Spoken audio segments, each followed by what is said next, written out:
Welcome to my 22nd Pilates moving talk with a special guest that I also got to know from Pilates Intel, Mara Sievers. I read a very nice article from her, and she has created a business which is called Pilates Encyclopedia. Tell us about that, Mara. Well, thank you so much for having me, first of all, Andrea. Yes, so Pilates Encyclopedia has happened, or I created it because I was always looking for more information about Pilates, as one does when one is a Pilates instructor, because with Pilates, I find, or with the human body, I find you can always learn more. You're so aware that there's so much you don't know, right? So we all feel this sort of pressure that we need to learn more, and it's always a good thing to learn more. But when I was searching for information about Pilates exercises, about how to understand them better, how to use them for certain applications, whether that's special populations or just specific goals, like, which exercises, strengthen your hamstrings or lengthen your hamstrings, stuff like that.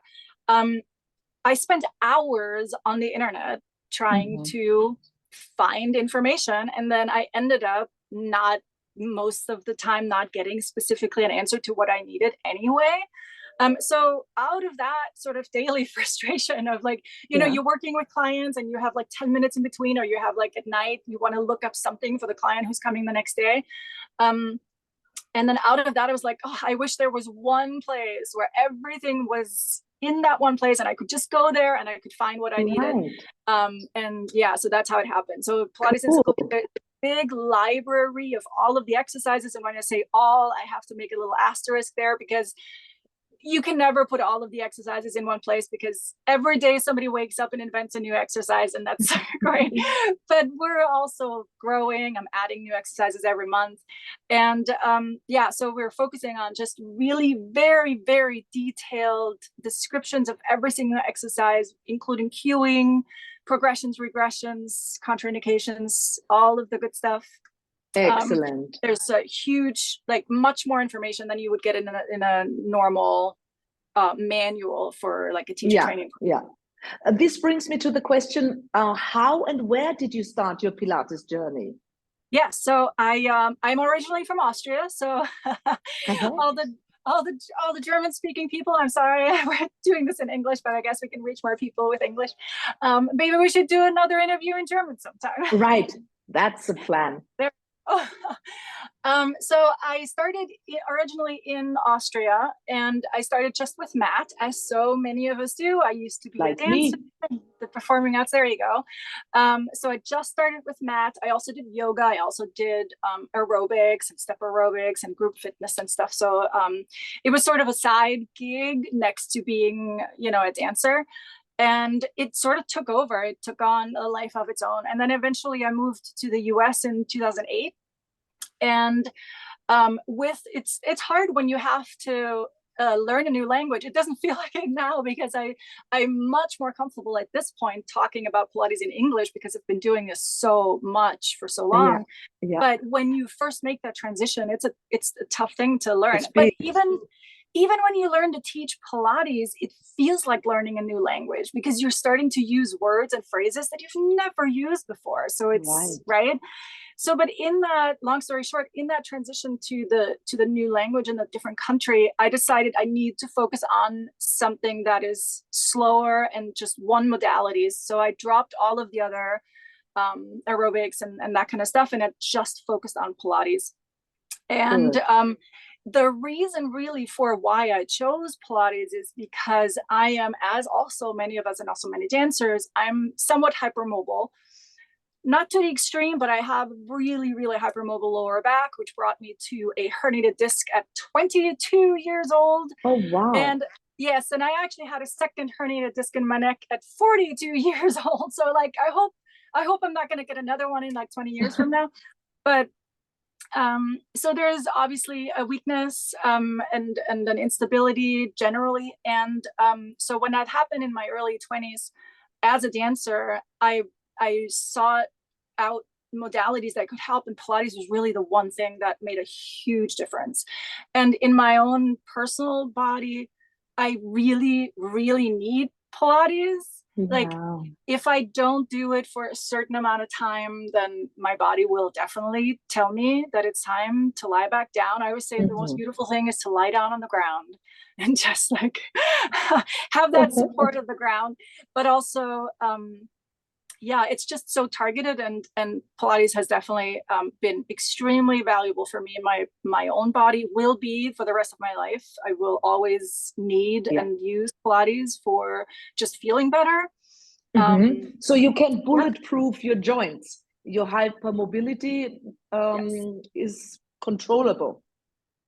Correct, and it's so targeted. So the tricky thing with hypermobility, but many other things, any unstable joint, you know, you might have an unstable joint, not because of hypermobility, but something else. But the perfect magical thing about Pilates is that you can target, you can work on one area while not affecting anything else. And there's no other modality that I know of where you can choose which direction does the load come from, how high is the load, how intense it is, am I weight bearing, am I not weight bearing, and every single joint in the body you can address very specifically, and that's phenomenal. I mean, there's nothing like it out there. Yeah, right.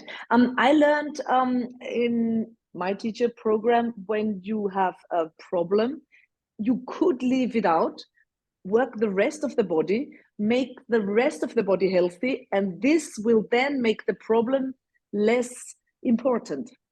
Is that that's a good way, for sure. Sometimes it depends. Like, sometimes I think in group classes people tend to work around the problem, and then you're also not, instead of working on the problem, working around it.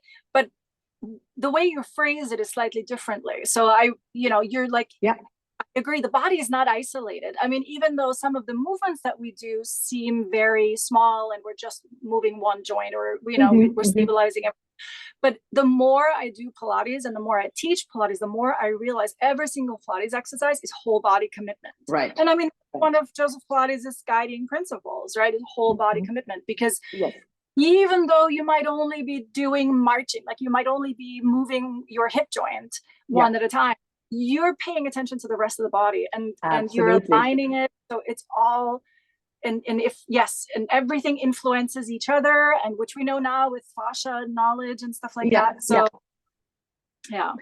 So you mentioned fascia and knowledge. You're going to have a teaching program starting in June in Graz. And will there be also biomechanics, fascia, and what is included in your, can we say program or teacher training? It's really just, so in June, what I'm teaching in June of 2024, if you're watching this later, in Graz is in Austria, is just 2 workshops. So those are just 2 separate workshops that you can attend. And one workshop talks about movement skills, and the other workshop talks about layering. Let me talk about layering real quick first, because that's quicker. If you're a Pilates teacher, you might most likely have heard of layering by now. It started a few years ago, and it's basically a way to teach multi-level classes and do your best. It's not perfect, but it's one of the best ways to address multiple levels. So challenge a beginner, an intermediate, and advanced person somewhat appropriately within the group. Right? And so we're just going to talk about how do you approach layering, what's the recipe for good layers, and we'll just practice examples. Very good.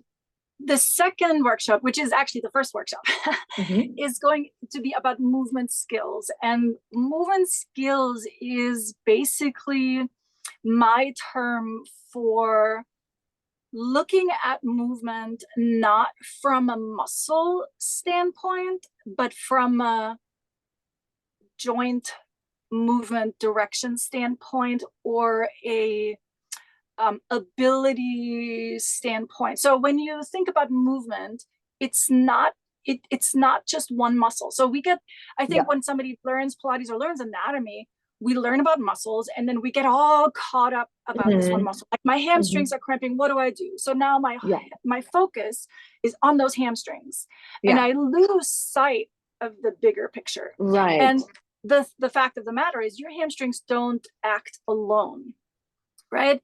So your hamstrings, they're sometimes the agonist, they're sometimes the antagonist, they're sometimes the synergist.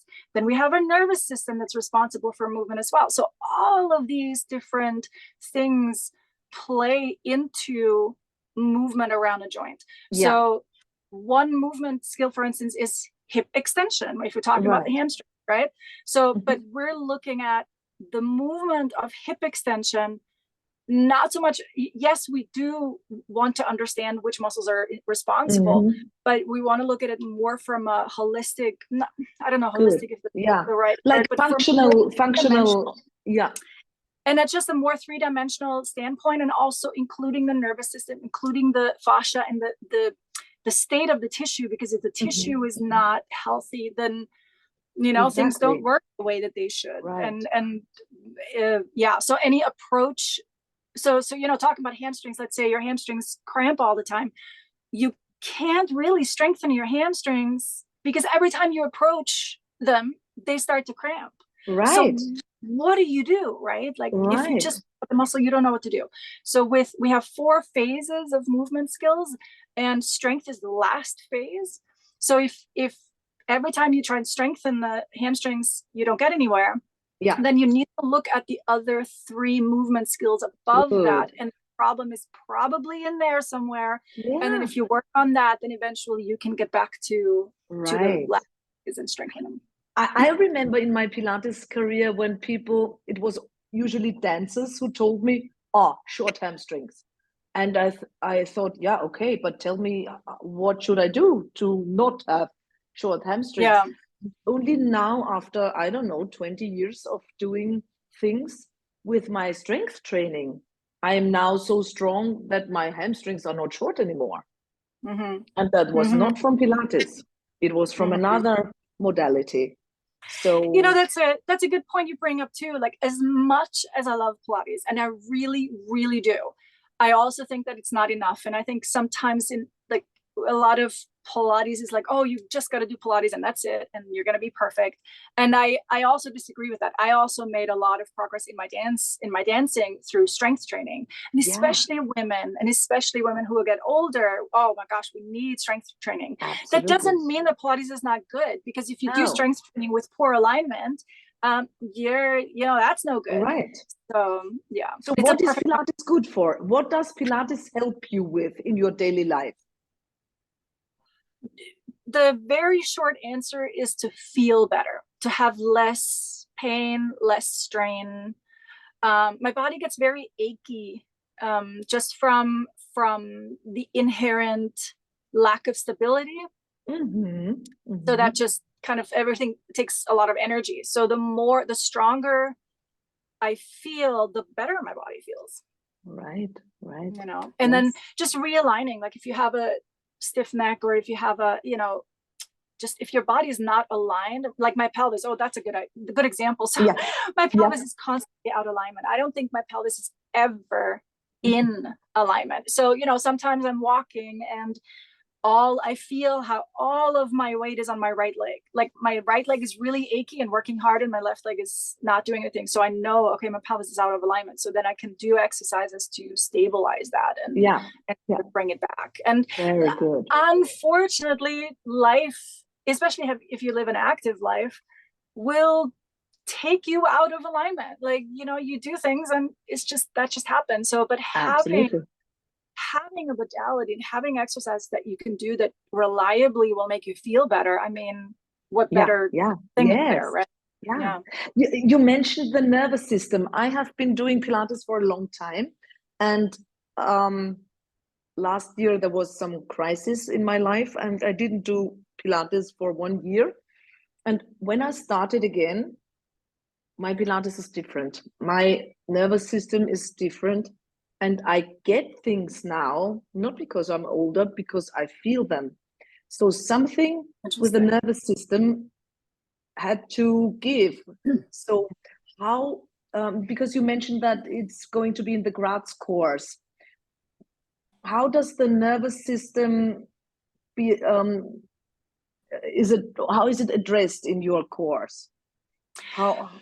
So it doesn't go extremely into, especially this workshop is not going extremely into detail. Okay. The teacher training program, we can talk a little bit more in detail about that, but in the course, in that quick course, basically all I want people to understand is that there is a nervous system.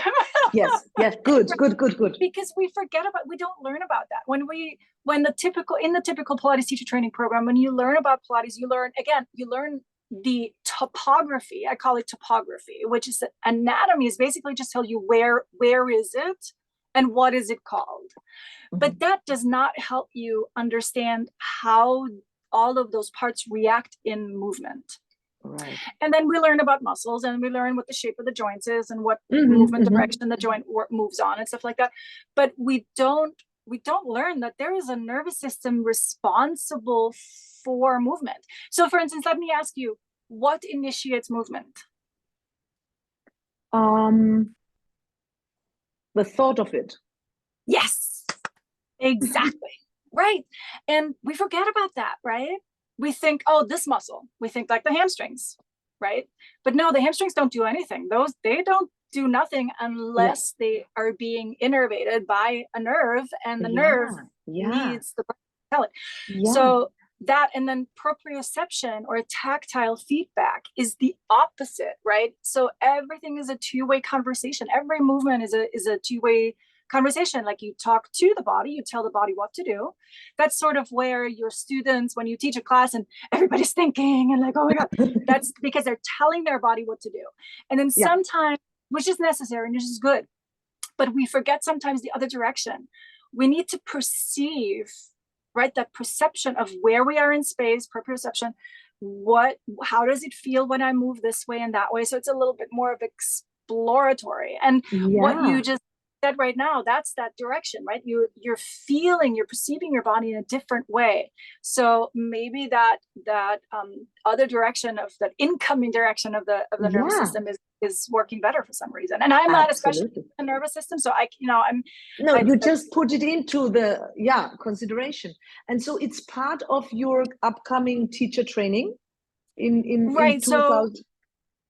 So I'm starting in 2025, I'm sort of revamping my training, and the teacher training program is going to be a collaboration with local studios. So it's really, really important that people obviously have a mentor on site. That also, makes sure, like, then they don't have to travel if they take a training at the studio where they're at. What I'm doing is I am providing all the theoretical learning, right? So all of the anatomy, biomechanics, movement skills, layering, everything that you need to know about Pilates, I will teach that through the platform, through the Pilates Encyclopedia. And the practical part, the actual moving, receiving the tactile cueing, learning the verbal cueing, all of that stuff, that happens at the local studio with your local mentor. So it's a collaboration between me and the studio. Yeah, sounds great. Sounds very, very good. Thank you, Mara, for being my interviewee. And we're definitely going to do that in German too. Yes, well, you'll see that my German has become not so great anymore, but I'll try my best. We'll practice together. Thank you and goodbye. Thank you, Andrea. Bye.